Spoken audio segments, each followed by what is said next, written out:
여러분들의 종목 고민들을 속 시원하게 풀어드리는 주챔쇼 진행의 문현진 멘토입니다. 자, 오늘도 많은 종목들이 반등이 나오고 있습니다. 그래도 여러분들 고민들은 또 깊어지고 계실 겁니다.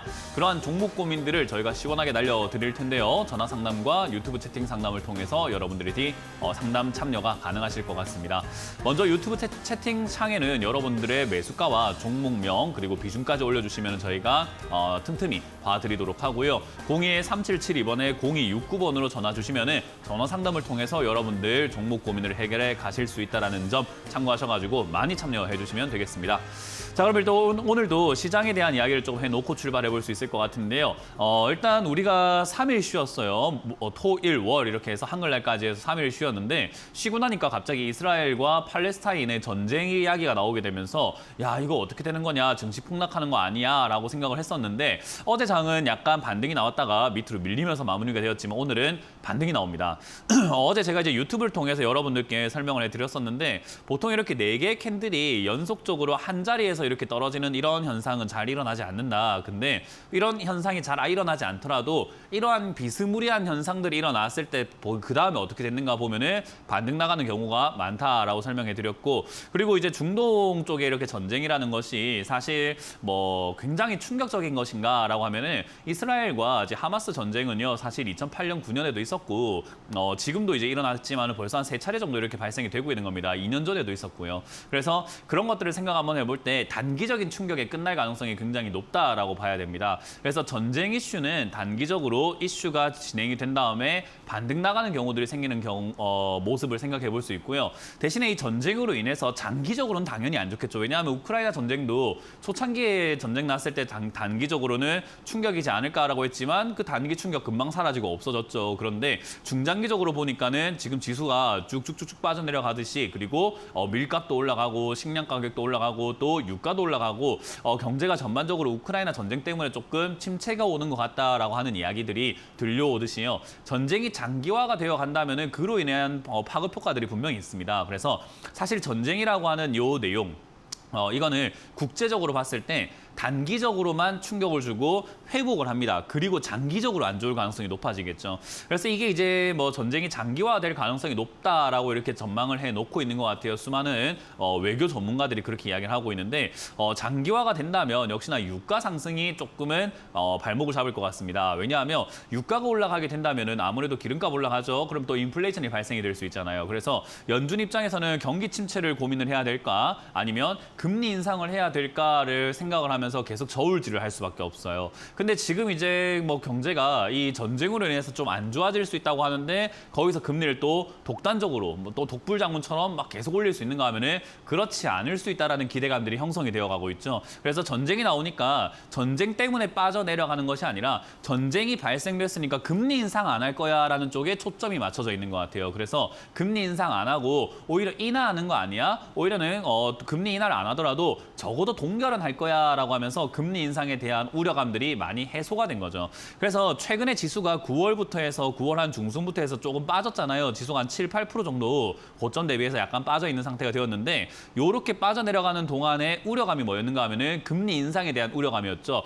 연준이 너무 매파적이지 않니? 연준이 자꾸 금리를 내년까지도 올린다고 하는데 또는 한 차례, 두 차례, 세 차례 정도 더 올린다고 하는데 6%대도 넘본다고 하는데 문제 생기지 않을까라는 생각으로 우려감들이 생겼고 그로 인해서 10년물이라고 하죠. 미국 국채 10년물 금리가 막 올라가는 현상이 나타나니까 야, 이거 진짜로 10년 동안 금리가 계속 높을 건가 봐. 왜 10년물까지 올라가는 거야? 라는 우려감들이 형성이 됐던 거예요. 그래서 주가가 이렇게 밀려 내려갔었는데 이제 그러한 우려감들이 전쟁으로 인해서 오히려 해소가 돼버리니까 야, 전쟁 났으니까 이거 지수 폭락 아니야? 라고 했던 그런 형태와는 좀 다르게 우려감 해소로 인해서 반등이 나간다. 이렇게 이해하시면 좋을 것 같습니다. 근데 아까 말씀드렸지만 이건 단기적일 가능성이 높습니다. 전쟁 이슈로 인해서 경기 침체가 올 것인가 라고 하면요. 사실 미국이라든가 다른 국가에까지는 침체가 일어나지는 않을 것 같아요. 그러다 보니까 단기적인 이슈로 끝나고 중장기적으로는 또다시 금리 인상에 대한 이야기와 또 인상으로 인한 우려감들로 또 지수가 또 조정이 들어간다든지 것이 흐름이 나오겠죠. 그래서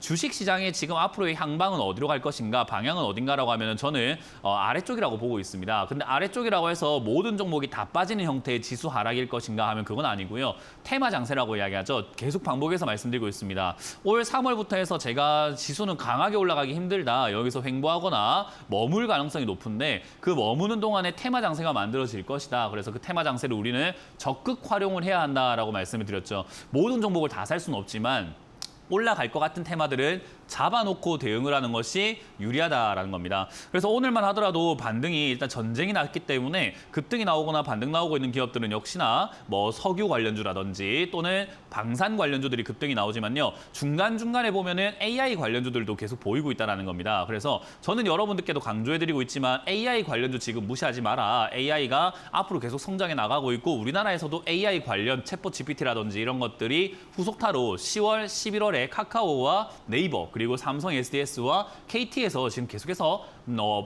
출시를 할 예정이다. 그러니까 AI 관련주들이 움직일 수 있다라고 강조를 해드리고 있잖아요. 그러니까 지수랑은 별개로 AI 관련주를 잡아야 된다는 이런 논리처럼 지수와는 별개로 앞으로 올라갈 수 있는 종목들은 잡아놓고 대기를 하고 그냥 기다려버리는 것이 지금은 테마 장세에서 대응하기 좋습니다. 그러면 내 종목들이 그런 쪽에 엮여 있는지 엮여 있지 않은지를 좀 판단을 해야지 내 종목을 추가 매수가 할 수 있을까? 추가 매수를 안 하는 게 나을까? 이런 것들을 우리가 판단할 수 있겠죠. 또는 내 종목을 사느니 AI 종목을 사는 게 좋을까? 아니면 AI 종목을 사느니 차라리 내 종목을 사는 게 좋을까? 이런 판단을 여러분들이 지금 빠르게 내리셔야 된다는 겁니다. 어쨌든 지수는요. 아래쪽으로 밀려 내려갈 것 같기 때문에 사실 뭐 대형주라고 하죠. 굉장히 지수 따라가 움직이는 그런 대형주를 매매하시기에는 무거울 수밖에 없지 않을까. 특히나 삼성전자만 하더라도요. 삼성전자도 지금 보면은 반등이 좀 이렇게 나가고는 있지만 이 자리에서 굉장히 무겁게 움직이고 있다는 거예요. 그래서 이런 걸 생각 한번 해볼 때 얘가 72,000 뚫기 전까지는 지수는 좀 강하게 움직이기가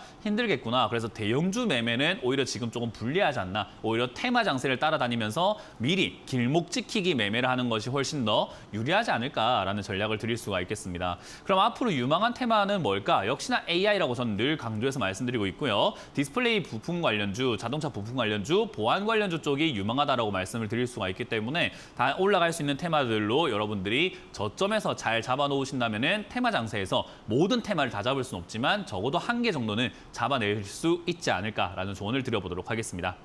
자, 그럼 이제 그런 고민 상담을 제가 지금부터 진행을 해드리도록 하겠습니다. 여러분들의 종목 고민들을 제가 시원하게 날려드릴 테니까요. 전화와 유튜브 채팅 상담을 통해서 참여해 주시면 되겠습니다. 자, 그럼 첫 번째는 전화를 받으면서 여러분들과 함께 고민을 풀어가 보도록 할게요. 전화 받아봅니다. 여보세요? 네, 안녕하세요. 네, 안녕하세요. 문현지 멘토입니다. 예, 완전 팬입니다. 감사합니다. 네, 어떤 게 궁금하세요? HL 만고 42,500원에 17%예요.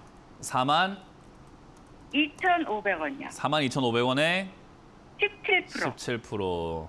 네네. 일단 이렇게 우리가 보통 저점을 깨는 종목이 있어요. 이렇게 저점을 만들어 놓은 상태에서 그 저점을 무너뜨리는 종목들은 제가 손절하라라고 정말 많이 말씀을 드리거든요. 네. 네. 근데 이런 종목도 지금 저점을 깨고 내려가고 있는 중이기 때문에 사실 네. 이 종목을요 앞으로 안 갈 거니까 앞으로 망할 기업이니까 앞으로 유망하지 않으니까 이 기업은 앞으로 영업이익이 뚝뚝 떨어질 거고 매출도 뚝뚝 떨어질 거고 앞으로 장사가 안 될 거니까 팔아라는 게 아니라 한번 팔았다가 나중에 다시 들어가자라는 거예요. 왜냐하면 저점을 무너뜨렸다라는 것을 믿었던 도끼에 발등이 찍히고 있는 구간인 거예요. 무슨 말인지 이해가 되세요? 네네네. 이 친구는 나를 배신하지 않을 거라고 믿고 있었는데 배신하는 현장을 목격을 했으면 일단은 조금 의심을 해보고 살짝 거리를 두고 비밀 같은 거 말을 안 해주는 게 맞는 거잖아요. 그죠? 네, 그렇죠. 그런 거랑 똑같은 거예요. 일단은 제가 의심이 된단 말이에요. 배신했는지 안 했는지는 모르겠는데 의심이 되니까 일단 야 잠깐만 내가 니한테 뭔가 지금 비밀을 이야기해 주려고 했는데 잠시 내가 이야기 안 해줘야 되겠어 하면서 보류하듯이 지금도 투자를 잠깐 보류하자는 거예요. 그 말은 뭐냐면 저점을 깼다라는 말은 야 네가 지금까지는 2021년부터 지금까지는 4만 원을 지켜줬네. 그럼 내가 42,500원 샀다는 말을 적어도 4만 원을 지켜준다면 나는 거의 바닥 부근에 산 거구나라고 믿고 있었는데 그걸 지금 최근에 어떻게 하고 있다고요? 네. 네. 무너뜨리고 있으니까 그 실망이 생기겠죠. 근데 이거는 네. 우리만 보고 있는 게 아니라 기관 투자자들도 보고 있고 외국인 투자자들도 보고 있고 큰 손들도 보고 있고 차트를 보는 사람들은 대부분 다 저점 깨졌다. 이거 안 사. 이렇게 돼버리는 거예요. 이해가 되세요? 네네네. 들고 있는 사람들은 저점 깨졌다. 이거 손절해야지가 되는 거죠. 그럼 누가 이걸 손절 안 하냐 하면요. 아무것도 모르는 개미들만 손절 안 하고 있습니다. 그러니까 맞아요. 남들이 안 사주면서 들고 있는 사람들도 좀 차트를 좀 아는 사람들은 손절하고 있으면서 주가가 내려가는데 안 사주니까 충분히 떨어질 때까지 계속 내려가겠죠. 근데 개미들은 어떻게 한다고요? 들고 가야 되는 거 아닙니까? 이러는 거예요.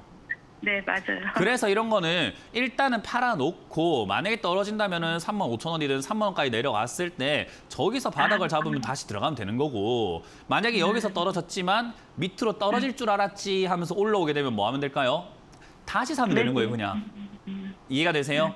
이게 네네네. 우리가 말하는 가격 전략인 거예요. 그래서 종목이 매우 중요하다라기보다는요. 가격 전략을 잘 짜는 게 중요한데 이거는 지금 저점을 깨는 타이밍에서 한 발 뺐다가 다시 들어가면 되니까 저점에 다시 들어갈 기회가 생기면 땡큐죠. 더 싸게 들고 갈 수 있잖아요. 그죠? 그죠. 그러니까 더 싸게 내려가면 땡큐가 되는 거고 만약에 여기서 안 떨어지고 다시 또 42,000원대까지 회복하게 되면은 나는 지금 약간 손실 보고 나갔지만 뭐 42,000원까지 다시 올라오면 42,500원이나 이럴 때 다시 한번 사는 거예요. 그래서 그 다음번 올라갈 때 5만 원, 5만 5천원까지 올라가면 지금 손실을 만회하고도 남을 정도의 수익 아닐까요? 네네. 그러니까 좀 능동적으로 융통성 있게 하자 이 말이에요. 네네. 이해가 됐나요? 그래서 만도라고 하는 이 기업도 사실 자동차 네. 부품 관련주로 나쁘진 않습니다. 실적도 좋아지고 네. 있고요. 근데 이런 가격 전략은요. 결국 이런 실적과 회사의 전망을 떠나서 생기는 내용이에요. 별개예요.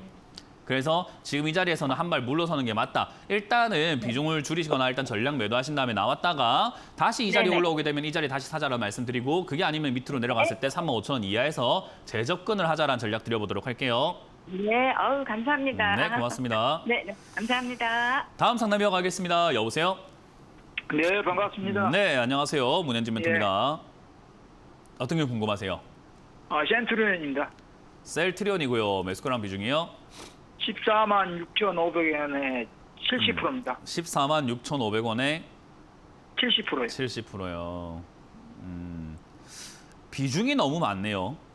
예, 처음에 좀 고가로 사갖고 물타기를 해갖고 비중이 많아져 버렸어요. 일단 뭐 물타기를 했는데 매수가는 좀 아래쪽이긴 한데 요 종목은요. 제가 보기에는 일단 저점을 이렇게 잡아놓은 상태에서 아직까지 저점이 무너졌다라고 말할 단계는 아닌 것 같아요. 아래쪽에 이렇게 저점이라고 딱 보여지는 그냥 차트가 이야기를 하고 있는 저점은요. 13만 원대 정도인 것 같거든요. 과거의 저점이 이렇게 형성되어 있던 전저점부터 해서 떨어졌다고 올라갔던 요 시기까지 다 포함을 해본다 하더라도 한 13만 원대가 저점인 것 같아요. 그래서 거기가 지켜진다면 사실 저점이 무너졌다라고 말할 단계는 아닌 것 같고요. 더군다나 셀트리온 지금 최근에 이제 뉴스가 보면 합병에 대한 이야기들 긍정적으로 좀 들려오고 있잖아요. 그죠?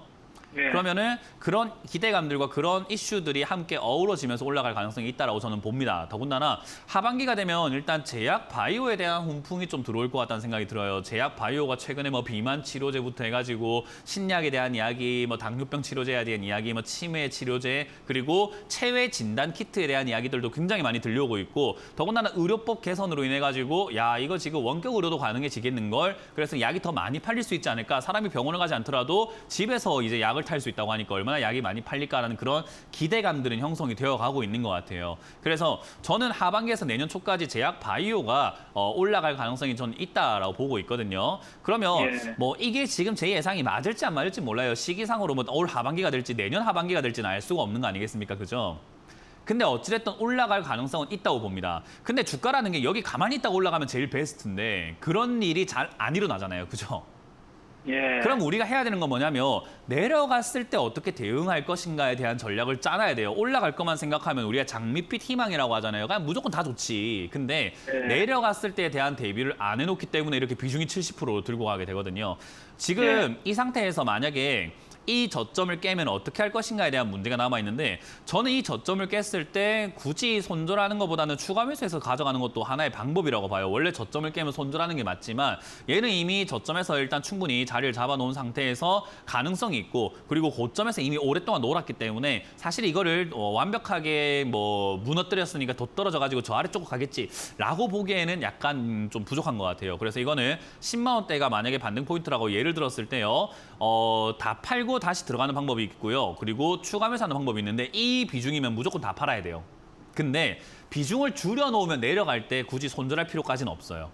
비중을 네. 줄여놓는다면요. 그래서 저는 이제 아까 봤던 만도 같은 경우는 좀 더 내려갔을 때 아래쪽이 너무나 명확히 보이기 때문에 내려갔을 때 사는 게 맞다라는 거고 지금 이거는 굳이 그럴 필요는 없겠다. 10만 원대까지 내려갈 때 비중을 저기서 70% 늘리는 것이 맞는 전략이라고 말씀을 드리고 싶네요. 그러면 지금 70%는 너무나 많죠? 그렇기 때문에 이번에 반등 나오고 본전 올라왔을 때 뭐 하는 게 좋을까요? 줄이라고 비중을요? 그렇죠. 비중을 저는 한 절반 이상을 좀 줄여냈으면 좋겠어요. 한 25% 정도만 투자를 하시는 게 딱 좋지 않을까 생각이 듭니다. 그렇게 하시게 예. 되면 올라갔을 때 수익은 당연히 줄어들겠죠. 하지만 내려갔을 때에 대한 대비가 되어 있으니까 수익은 적어지지만 좀 더 안전하게 갈 수 있는 거예요. 그래서 하이 리스크, 하이 리턴이란 말이 있잖아요. 그죠? 예. 그래서 많이 사면은 위험도도 높지만 수익도 커요. 근데 수익만 바라보고 위험을 너무 이렇게 키워가면은 안 좋지 않을까요? 예. 네, 그래서 저는 지금 여기서는 비중을 조금 줄여내는 것이 좋다. 일단 본전 올라왔을 때 비중을 한 20%대까지 줄여내시거나 25%까지만 줄여내시자라는 전략을 드리고요. 여기서 이제 아예 좀 자리를 잡는 거 확인하고 난 다음에 비중을 늘려도 되는데 그러려면 한 15만 원까지 올라오는 걸 확인하고 그때 돼서 비중을 조금씩 더 늘려가는 방법은 유효할 수는 있습니다. 근데 그거는 그때 돼서 예. 상황 보고 선택을 해야지 지금 와서 15만 원 기억해놓고 상황 다 무시하고 15만 원에서 추가하면서 해야지 이건 아니에요. 예. 예. 그래서 일단은 지금은 저는 긍정적으로 바라보고 있고 내려갔을 때 추가하면서 대응하는 종목이 되어야 한다. 그래서 이거는 10만 원에 70%까지 비중을 늘리는 것을 목표로 하고 지금은 비중을 줄여서 조금 더 길게 보고 가자라는 전략을 드려보도록 할게요. 예. 네, 고맙습니다. 다음 상담 이어가겠습니다. 여보세요? 예, 안녕하세요. 네, 안녕하세요. 수고하셨습니다. 문은진 멘토입니다. 네. SY SY고요. 6,600원에 10%입니다. 제가 가장 많이 잔소리라고 혼내는 종목들이 이런 종목들이에요. 뭔 말이냐, 급등 나온 거 따라 붙어가지고 매매하는 분들은요.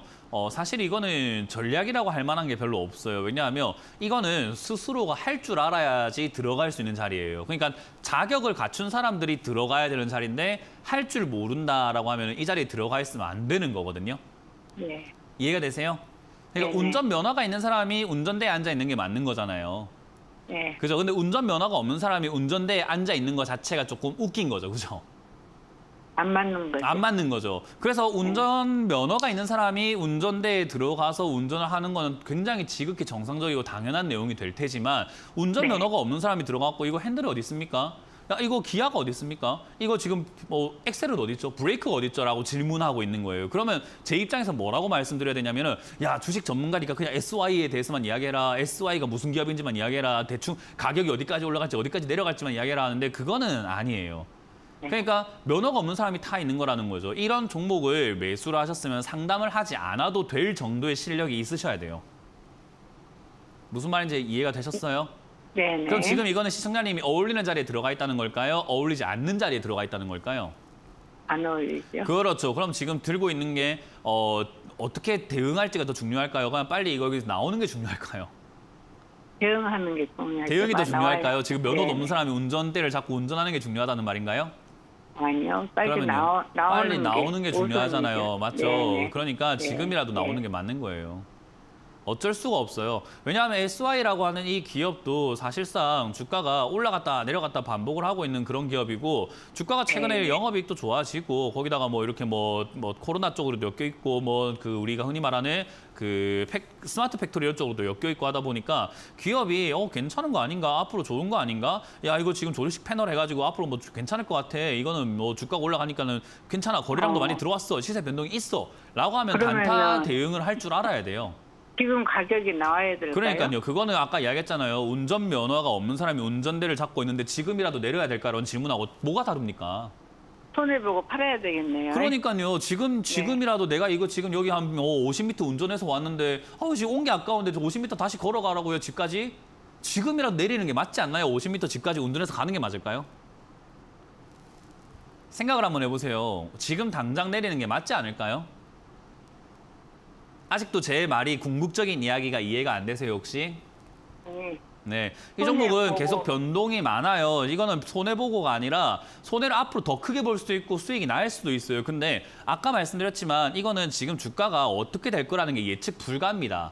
이거는 뭐 수많은 전문가들한테 전화해서 물어봐도 이거를 주가가 앞으로 올라갈 겁니다. 내려갈 겁니다. 내일 몇 프로 올라갈 겁니다. 내일 몇 프로 떨어질 겁니다라고 말할 수 있는 전문가는 단 한 명도 없어요. 그 말은 뭐냐면 이거 어떻게 하세요라고 말하는 것 자체가 이 의미가 없는 행동인 거예요. 어떻게 되냐에 따라서 시청자님이 판단해가지고 아 이게 6,000원까지 내려왔는데 올라갈 수 있으니까 내가 추가 매수해서 대응해야지. 또는 아 이게 6,000원이 내려왔지만 올라갈 수 없을 것 같으니까 손절해야지라는 판단을 누가 할 줄 알아야 된다고요?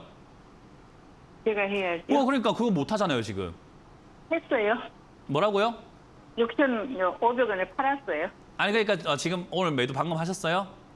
네, 지금 팔았다고요. 잘했습니다. 아주 멋진, 정말 대단한 자세입니다. 네. 정말 존경스럽습니다. 아니, 왜냐하면 손이 아니니까. 맞아요. 정말 대단하신 거예요. 왜냐하면 제가 이렇게 상담을 하면은 사람들이 에이 쟤는 상담해주면 되지 되게 뭐라 하네 하는데 이렇게 행동을 바로 옮기시는 분은 처음 봤어요. 그래서 제가 진짜로 감격스럽습니다. 그래서 아니 이제 가고 나면은 좀 더 가면은 뭐 그러느냐 하고.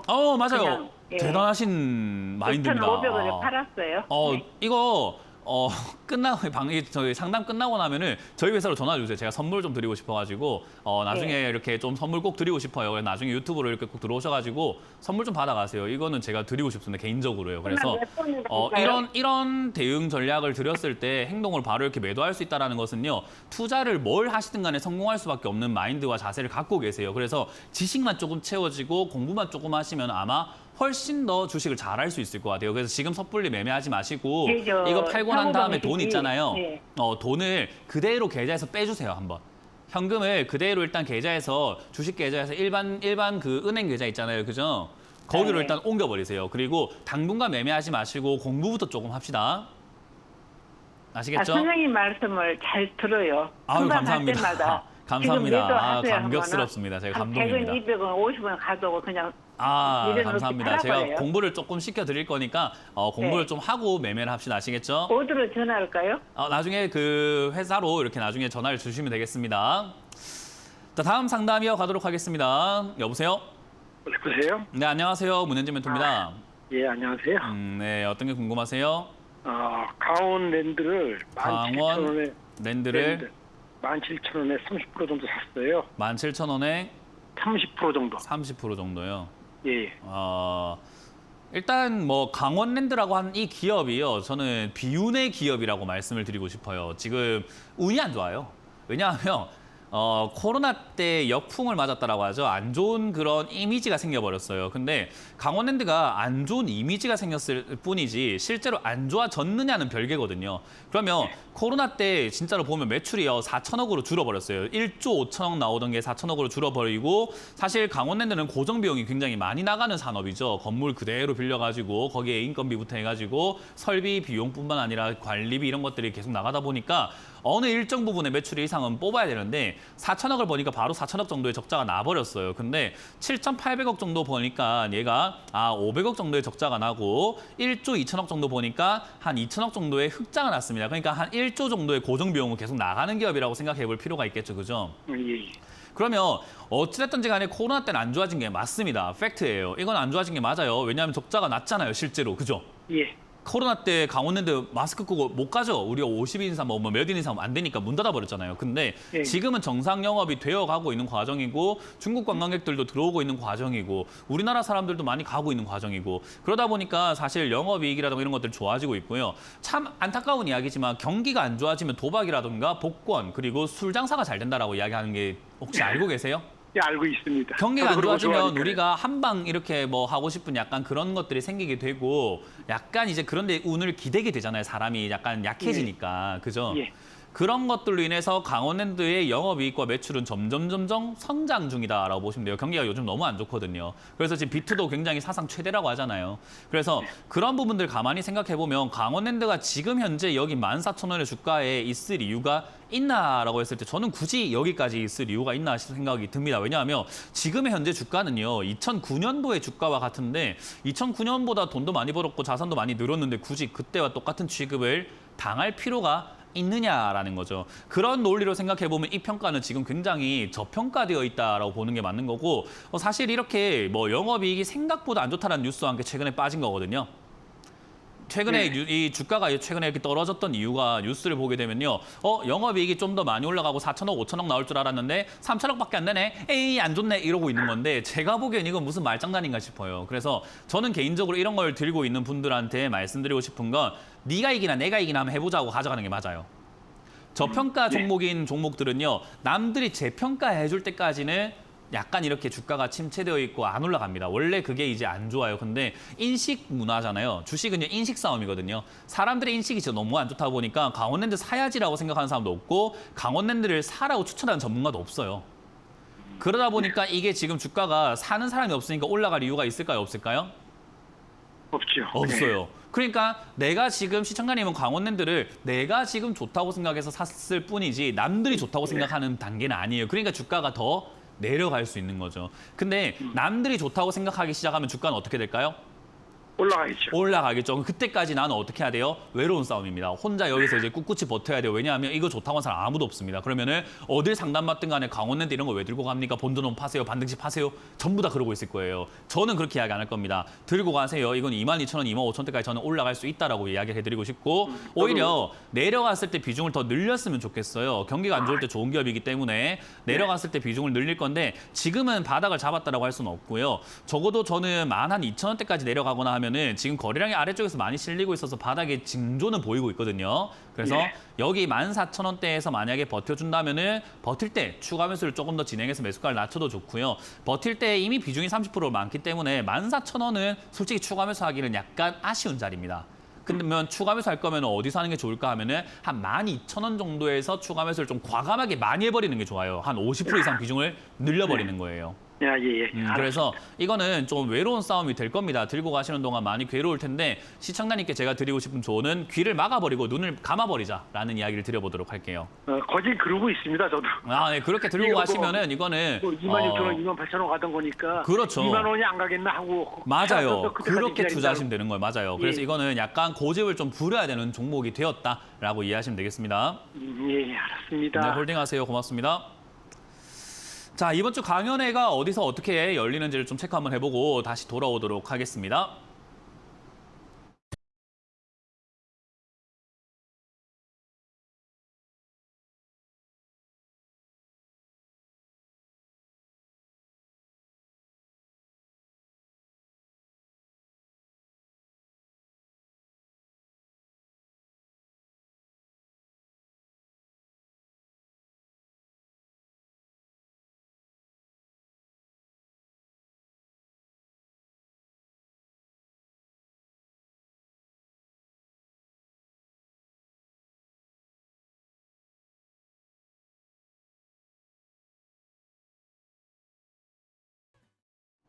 네, 이번 주는 제가 경기도로 갑니다. 지방을 좀 많이 다녀왔었는데요. 이번 주는 제가 경기도 부천 한국만화영화진흥원이라는 곳이 있습니다. 한국만화영화진흥원 잘 모르시는 분들은 내비게이션에 검색하면 바로 나옵니다. 그래서 부천에 있는 한국만화영화진흥원에서 여러분들을 1시에 만날 준비가 되어 있으니까요. 많은 분들 오셔가지고 또 강의를 들어가시고 하반기 준비도 잘 하시고 주식에 대한 깊은 고찰을 함께 나누어 가시면 좋겠습니다. 자, 그럼 여러분들과 함께 또 종목 상담을 꾸려 가볼 텐데요. 유튜브 채팅창에 여러분들의 종목들이 많이 올라와 있다고 합니다. 그래서 종목들을 좀 보도록 할게요. 일단 먼저 JYP 엔터입니다. 11만 5천 원에 매수를 하셨고요. 대응 방법이 궁금하다라고 말씀해 주셨어요. 일단 엔터주들이 이렇게 많이 올라와 있는 상태가 됐어요. 그 말은요.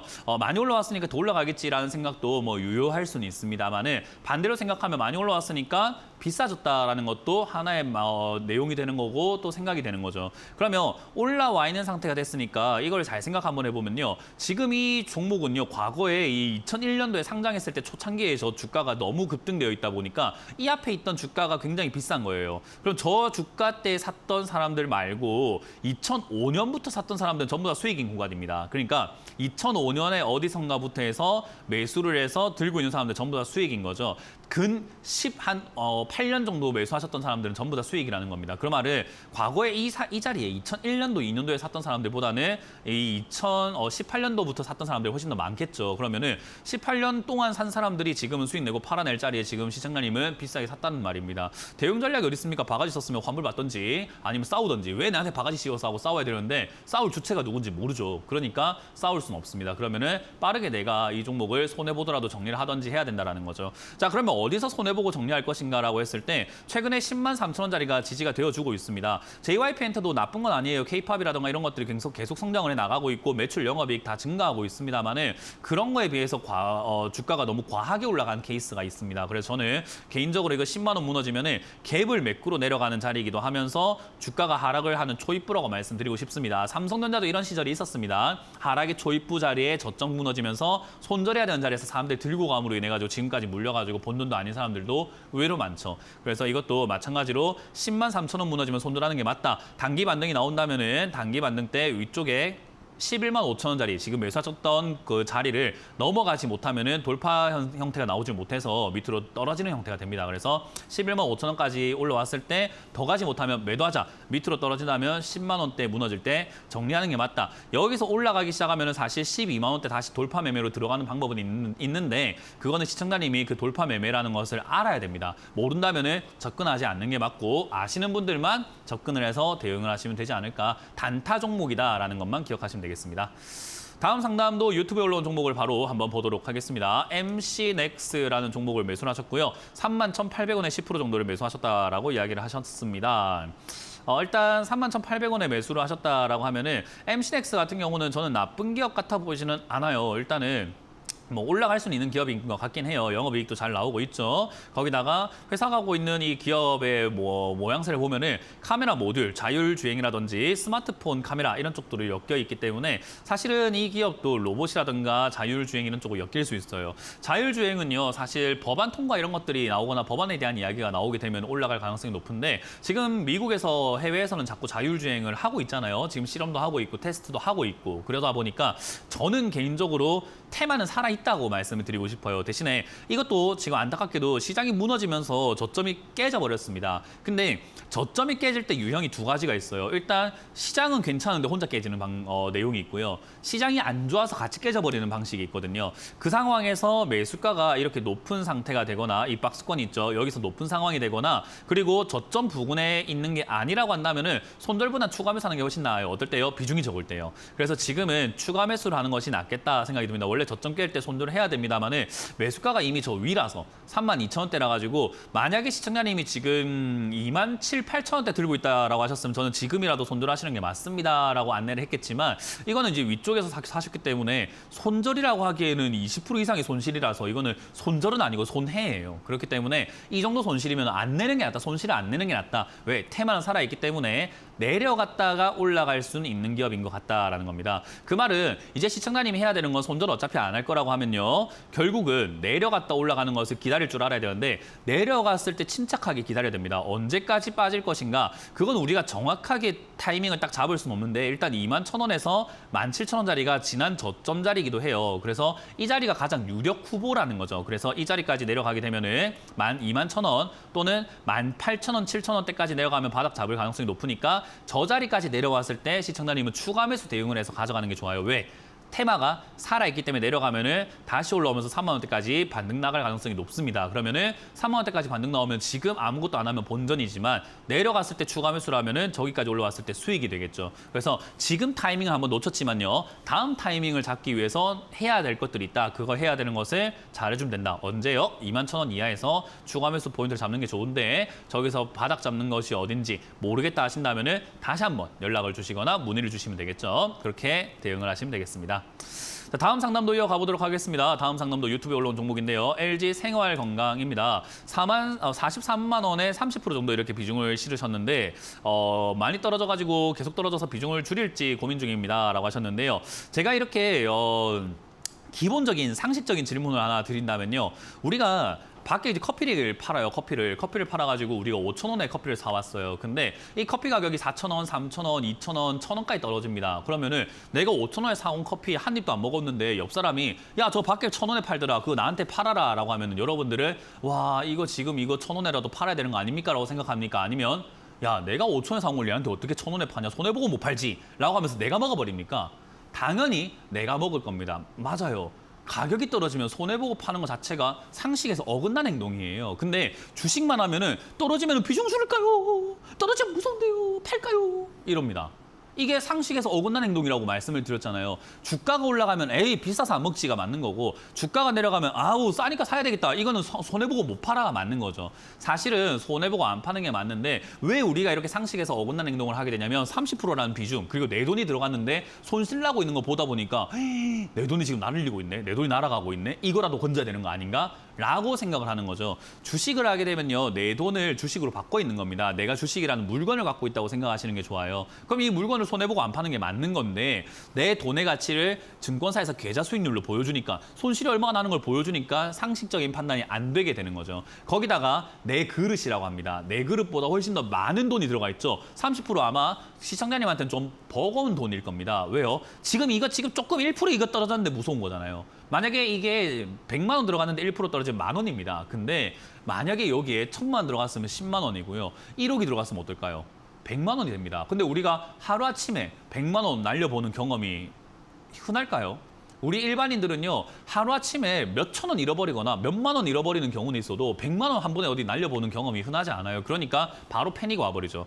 그래서 이거는 저점에 잘 샀음에도 불구하고 조금 떨어졌다고 이렇게 겁을 먹을 정도의 비중이다. 비중부터 줄여라 라고 말씀을 드려보고 싶습니다. 일단 화장품 업종은 유망한 쪽에 속합니다. 앞으로도 성장할 가능성이 높고 의외로 코로나 이후로 선방을 하고 있고요. 영업이익이라든지 이런 것들이 다시 또 회복되고 있는 추세이기 때문에 사실 이제부터는 바닥을 잡아갈 가능성이 매우 높아요. 근데 바닥을 잡아갈 가능성이 높다라는 말이 지금이 바닥이란 말은 아니에요. 왜 국어가 안 되는 건지 그렇게 오해를 하시는 분들이 있더라고요. 지금부터 바닥 잡아갈 가능성이 높습니다라고 하면은 문현진이 바닥 잡아갈 가능성이 높다는데 또 떨어졌어 이러면서 바닥이었다고 뭐 이야기했잖아 하는 사람들이 있거든요. 그거는 저는 좀 대화가 좀 잘 안 되는 것 같습니다. 그런 분들과는요. 바닥 잡아갈 가능성이 높은 거예요. 하지만 바닥이라는 것은 아닙니다. 주가가 더 떨어질 가능성은 분명히 있어요. 왜냐하면 신도 몰라요. 바닥이라는 것은. 그러면 결국 우리는 떨어질 때 추가 매수를 해서 바닥 부근으로 매수가를 자꾸 낮춰가면 된다라는 거죠. 그런 비중을 지금부터 30% 실어 갈 게 아니라 지금 한 10%만 실고 있다가 떨어지면은 20%, 떨어지면은 30%, 더 떨어지면은 40%, 더 떨어지면 50% 이런 식으로 내려갈 때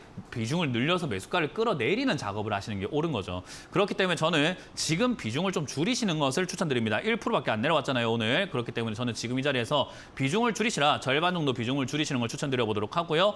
저는 이 40만 원대 여기 자리 잡을 것 같긴 합니다. 그래서 40만 원대 자리 잡으면 그때 확인을 하고 자리 잡는 건 어떻게 확인하냐면요. 5만 원대까지 회복됐다가 다시 43만 원까지나 40만 원까지 떨어진다면은 쌍바닥을 그릴 수 있습니다. 그때가 바닥인지 확인할 수 있죠. 그럼 첫 번째 들어간 이 돈은 비중을 줄여놓고 50만 원대까지 올라가면 수익을 단기적으로 약수익으로 처리해버린 다음에 내려가면은 그때 조금 실어가지고 비중을 천천히 늘려가는 전략이 맞는 거예요. 그래서 종목이 중요한 게 아니라 이걸 어떻게 들고 가느냐에 따라 가지고 누군가는 수익이 나고 누군가는 손실이 납니다. 그러니까 내가 해야 되는 거에 대해서 집중을 좀 더 많이 하세요. LG 생활 건강이 중요한 게 아니에요. 이걸 내가 지금 어떤 비중으로 어떤 가격 전략으로 가져갈 것인가에 대한 문제인 거죠. 그 전략을 지금 짜셔야 되는데 제가 짜드린 겁니다. 내려갈 때에 대한 대비를 하자. 비중 지금 절반 정도 줄이자. 줄였는데 50만 원, 55만 원대가 올라오면은 일단 팔자. 그리고 다시 떨어지면 또 사면 되지 않느냐. 거기서 샀는데 또 떨어지면은 더 사면 되지 않느냐. 그렇게 가져가면은 LG 생활 건강이 아니라 어떤 종목이 오더라도 수익을 낼 수 있어요. 그렇기 때문에 대응 전략을 잘 짜셔서 가져가시길 바라도록 하겠습니다. 자, 다음 상담도 유튜브에 올라온 종목인데요. 유튜브에 올라온 종목을 보니까 이녹스 첨단 소재라는 종목이 올라와 있습니다. 42,000원대 매수를 하셨고요. 비중은 10%라고 하셨네요. 일단 이녹스 첨단 소재라고 하는 이 기업을요. 누가 감히 나쁘다고 할 수 있을까요? 이 기업은 매출도 성장하고 있지, 영업이익도 성장하고 있지. 거기다가 지금 보면은 얘가 지금 뭐 FPCB라고 해서 핸드폰에 들어가는 뭐 PCB부터 해서 반도체 패키지, 디스플레이용 OLED 뭐 소재 이런 것들 만들고 있다 보니까 아니 나쁠 게 뭐 있습니까? 반도체가 이제 앞으로 다시 또 회복할 거라는 그런 전망들도 나오고 있고 AI가 발전하게 되면은 반도체 많이 필요하지 않을까. 거기다가 뭐 애플 기어가 나오게 되면은 역시나 디스플레이도 중요하지 않을까. 요즘 자동차 디스플레이 크게 들어가니까 디스플레이가 앞으로 굉장히 중요해지겠구나. 그러면 이런 기업들은 나쁠 게 뭐가 있냐라는 건데 그래서 비싸게 삽니다, 사람들이. 나쁠 게 없어 보이니까 비싸게 사버리는 거죠. 근데 주식은요, 나쁠 게 없다라는 전망과 이 가격이 한계라는 게 있어요. 올라간다 하더라도 한계라는 게 있어요. 왜냐하면 우리 소고기가 맛있고 좋은 건 알지만 너무 비싸면 터무니없이 비싸진다면 안 먹을 거 아닙니까? 1인분에 예를 들어가지고 뭐 살치살 이런 거 막 좋잖아요. 뭐 갈비살 이런 거 좋잖아요. 1인분에 3만 원, 4만 원 하면 그래 소고기니까 먹어야지 하는데 1인분에 10만 원, 20만 원, 50만 원, 1인분에 500만 원 이러면은 야 아무리 좋아도 아무리 먹고 싶어도 저건 못 먹어라는 게 되잖아요. 한계라는 게 있는 거예요. 우리가 이건 사도 좋겠다. 좋은 기업이니까 사야겠어라고 생각하는 가격의 한계치라는 게 있는 거거든요. 그 가격의 한계치까지 올라가게 되면 아무리 전망이 좋아도 주가는 떨어지게 되어 있습니다. 왜요? 안 사거든. 그리고 물려있는 사람들이 등장하다 보니까 지금 이거라도 건져야 되겠어 하면서 파는 사람들이 등장하게 되고 또 떨어지게 되면은 야 이녹스 첨단 소재가 좋은데 5만 5천 원보다 3만 원 좋은 거 아니야? 하고 또 사는 사람이 생기게 되고요. 그러면서 올라가니까 안 파는 사람들이 생기게 되겠죠. 그러다가 또 4만 5천 되니까 야 아무리 좋아도 4만 5천 원 아니지 하고 또 파는 사람이 생기고 이렇게 그냥 반복을 하는 거예요. 그러니 제가 기업의 전망보다 기업의 가치보다 중요한 건 가격이다, 차트다라고 말씀을 드리는 겁니다. 결국 이건 차트가 여기까지 올라갔을 때 떨어지는 것을 보여주고 있었고요. 내려가면 얘는 3만 원대 매수가 들어왔던 이력이 있기 때문에 저기서 사서 수익을 냈던 사람들은 여기서 또 살 가능성이 있다라고 봐야 되겠죠. 그러면 이녹스 첨단 소재 좋은 기업이니까 비쌀 때 안 사고 싸게 사는 게 맞는 건데 나는 비쌀 때 산 사람이니까 억울하게 물린 거고 야 이거 3만 원에 사면 수익 냈었으니까 3만 원대 들어와서 수익을 내려고 하는 사람들이 있지 않을까. 그래서 3만 원짜리가 저점이 될 수 있지 않을까라고 의심을 먼저 해보는 거예요. 그러면 여기서 3만 원대에서 저점일 거야라고 추가하면서 할 필요는 없고요. 저점일 수 있지 않을까라고 보고 있다가 지난번처럼 여기 보세요. 3만 원쯤 되니까 쌍바닥이라는 걸 그리고 횡보하기 시작하잖아요. 저런 어떤 일련의 바닥을 잡는 모션, 행동, 의심스러운 어떤 움직임을 보여주면 그때서야 추가 매수를 좀 진행을 해서 매수가를 낮춰야 되겠죠. 내가 지금 잘못 저지른 이 첫 매수가를 낮춰가지고 탈출해야 된다 이 말이에요. 그래서 내려가게 되면 3만 원에 가깝게 2만 8천 원에 가깝게 여기서 저는 바닥을 잡을 수 있겠다 생각이 듭니다. 여기서 바닥 잡게 되면은 추가 매수를 하시면 될 것 같고요. 안 된다면 이렇게 추세상으로 추세 따라 떨어지면 2만 원까지 떨어지게 돼요. 그러니까 요렇게 보면은 얘가 고점이 내려가는 이 각도대로 저점도 내려가는 경우들이 굉장히 많습니다. 그 말을 2만 원대까지 밀릴 수 있다는 거겠죠. 이게 3만 원 아니면 2만 원이겠죠. 그러니까 3만 원에 자리 잡느냐, 2만 원에 자리 잡느냐를 보고 추가 매수 대응하면 돼요. 그때까지 뭐 해야 되죠? 물려 있어야죠. 왜? 비싸게 샀잖아요. 비싸게 사지 말라고 제가 늘 이야기하는 게 이유입니다. 비싸게 사면은 물려 있는 거 말고 할 수 있는 게 아무것도 없습니다. 물려 있는 걸 자랑스럽게 여기셔야 됩니다. 난 물렸어. 어쩌라고. 그냥 가져가지 뭘. 이런 느낌으로 떳떳해야 돼요. 배째라 느낌으로 가져가셔야 됩니다. 그렇지 않으면은 이거 지금이라도 팔까요? 지금 이거라도 건질까요? 라는 생각으로 넘어가게 되고 쓸데없는 손절해서 손실이 커지고 계좌가 복구가 안 돼요. 그래서 이거는 그냥 떳떳하게 가져가세요. 오히려 2만 8천 원, 2만 원대까지 밀리는 것을 그냥 자연스럽게 생각하고 가져가보자. 저기서 추가 매수를 한다 하더라도 어쩔 수가 없다. 그때 추가 매수하면 대신에 탈출 기회가 생긴다라는 것만 기억하시면 되겠습니다. 자, 다음 상담은 유튜브에 올라온 종목이 아니라 전화를 받아보도록 하겠습니다. 전화 받아봅니다. 여보세요? 여보세요. 네, 안녕하세요. 문현진 멘토입니다. 예, 수고하십니다. 네, 어떤 게 궁금하세요? 롯데 관광개발이요. 롯데 관광개발이고요. 매수가랑 비중이요? 네. 매수가는 13,000원에 비중은 20%요. 롯데 관광개발은 제가 몇 번 상담을 했었는데요. 이거 지금 탈출이 조금은 어려울 수 있다라는 이야기를 몇 번 해드렸었어요.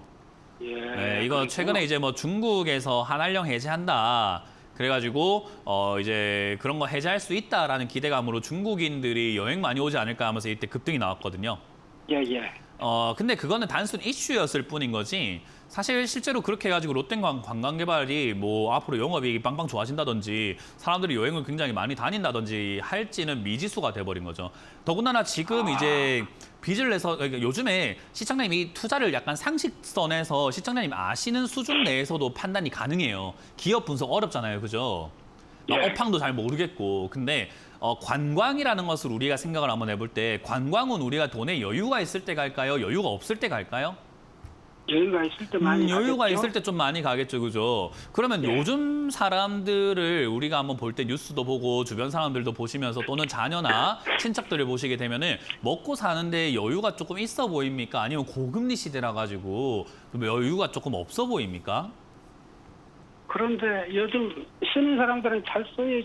주의 보면. 그죠? 쓰는 사람들 잘 쓰는 주인 것 같잖아요, 그죠? 네. 근데 쓰는 사람들이 잘 써가지고 사람들의 삶이 행복해지고 있다고 합니까? 아니면은 쓰는 사람들이 쓰는데 그게 허영심과 보여주기식으로 돈을 무리해서 쓰다 보니까 남는 돈이 없어가지고 평소에는 라면 먹고 살다가 호텔 가가지고 맛있는 거 먹는 거 사진 찍어 올리고 이렇게 산답니까? 예.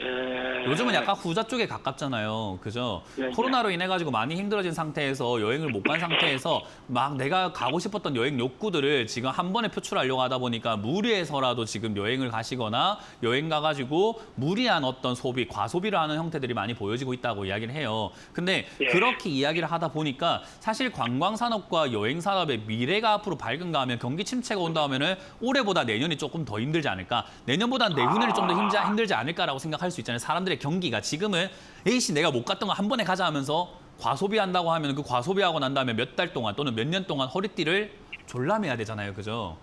예. 상식적으로 한번 해보면 그렇잖아요. 우리가 관광을 무리해서 갔다 오면 그렇지 않을까요? 예, 그렇습니다. 그러니까 지금은 무리해서 가는 관광들 때문에 이렇게 일어났던 행태고 사실 관광 산업이 앞으로 좋을까라고 하면 저는 조금은 힘들지 않을까라고 보고 있어요. 사람들의 여유가 그렇게 많지 않다. 고금리로 인해서 지금 가계 부채가 폭발되어 있고 기업 부채가 폭발되어 있고 그로 인한 이자를 많이 낸다며 사람들이 우리가 흔히 말하는 소비를 할 수 있는 여력, 소비할 수 있는 자금이 부족할 거다. 그러면 여행 가는 게 아니라 지금 물가도 올라가 있으니까 여행을 갈래요? 밥을 사 먹을래요? 하면은 차라리 밥을 사 먹어야 되잖아요. 그죠? 네. 그래서 이제 그런 부분들 생각한다면 장기적으로 가져갔을 때 불리한 종목입니다. 그래서 단기 이슈 때 올라올 때 잘못 잡으셨고 이걸 이제 잡았는데 빠지니까 아마 장기 투자 계획을 짜고 있으실 것 같다는 생각이 드는데요. 저는 그렇게 하지 말라고 조언을 드리고 싶은 겁니다. 일단 저는 이거 아직까지는 끝나지 않았다라고 말씀드리고 싶어요. 요즘 전쟁 때문에 더 여행 가기 싫어졌어요. 그죠?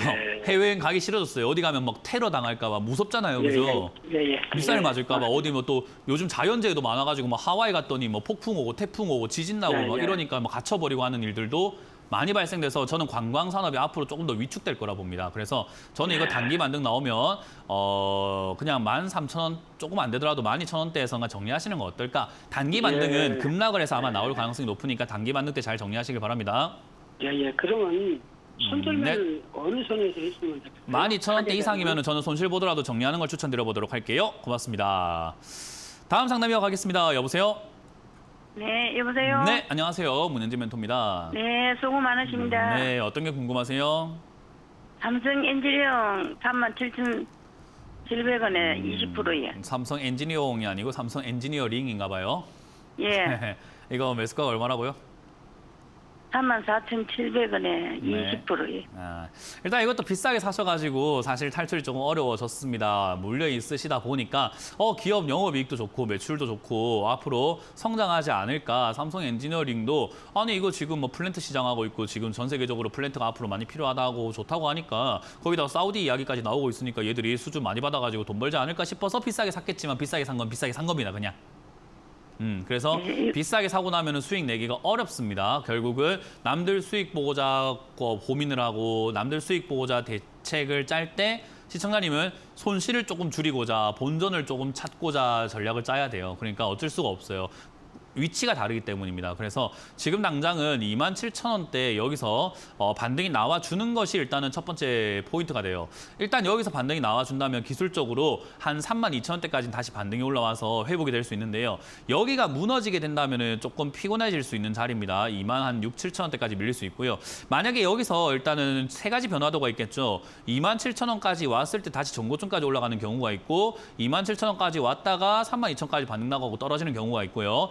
여기서 무너져 버리는 경우가 있습니다. 이 무너지는 경우가 되면요. 장기 투자하면서 2만 원대 추가하면서 한다 생각하고 가져가는 게 조금 더 나을 것 같아요. 손실이 많이 클 거거든요. 그래서 2만 원대까지 내려갔을 때 추가하면서 한다 생각하고 대응 전략을 짜시면 되고요. 반등이 나온다면은 32,000원대 저기서 이제는 판가름이 날 거예요. 34,000원, 7,000원까지 이렇게 정고점까지 갈 수 있을지 아니면 32,000원대부터는 더 이상 못 갈지가 판가름 나는 자리입니다. 그래서 32,000원쯤 왔을 때 이제 저기서 팔까 가져갈까를 다시 고민해야 돼요. 지금 고민할 게 아니라. 이해가 되세요? 네네. 그래서 지금은 저점이 무너지면 어쩔 수 없이 원치 않는 장기 투자로 2만 원대까지 내려간다 하더라도 그냥 홀딩해서 가져가자라는 전략을 드릴 거고 만약 32,000원대까지 올라오게 된다면 그때 판단이 어려울 때 다시 한번 문의를 주시면 되겠습니다. 네, 감사합니다. 고맙습니다. 자, 이렇게 오늘 상담을 마무리해 볼 수 있을 것 같습니다. 많은 분들께서 아직도 고점에 사는 그 습관 이걸 버리지 못하고 계시는 것 같습니다. 주식은 무조건 싸게 사서 비싸게 파는 겁니다. 비싸게 사가지고 더 비싸게 파는 것도 하나의 방법이지만 그거는 잘하는 사람들이 할 수 있는 방법이라는 것을 반드시 명심하시길 바라고요. 어떻게 하면 저점에 살 수 있는지, 어떻게 하면 고점에 살 수 있는지, 그리고 어떻게 하면 고점에 안 사는지를 제가 강연에서 알려드릴 테니까요. 토요일 부천에서 만나 뵙도록 희망하면서 저는 물러가도록 하겠습니다. 자, 지금까지 문현진 멘토의 주춤쇼였습니다. 고맙습니다.